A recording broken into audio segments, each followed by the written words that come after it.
Hi friends, ഇന്ന് നമ്മളിവിടെ ഉണ്ടാക്കാൻ പോകുന്നത് ഒരു ചിക്കൻ റോസ്റ്റാണ്. ഇത് നിങ്ങളെല്ലാവരും കാണണം. ഇതിന് വേണ്ടിയിട്ടുള്ള മസാലയാണ് ഞാൻ കൊടുത്തിരിക്കുന്നത്. ആ മസാലകളെല്ലാം നിങ്ങൾ ചൂടാക്കി പൊടിക്കണം. അത് പൊടിച്ച് ആയി. ഇനി നമ്മൾ അത് ഒരു സബോള വെട്ടി നമ്മൾ വറുക്കുകയാണ്.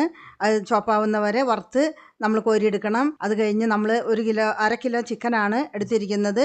അതിന് വേണ്ടിയിട്ട് നമ്മൾ ഉപ്പിട്ട് കൊടുത്തു. 2 ടീസ്പൂൺ വെളിച്ചെണ്ണ, 1/4 ടീസ്പൂണ് കുരുമുളക് പൊടി, 1/4 ടീസ്പൂണ് മഞ്ഞൾപ്പൊടി, പിന്നെ കുറച്ച് നമ്മൾ വറുത്ത് വെച്ച സബോള. ഇത് നല്ല രീതിയിൽ ഉണ്ടാക്കാൻ വേണ്ടി ഈ വീഡിയോയുടെ ലിങ്ക് കൊടുത്തിട്ടുണ്ട്.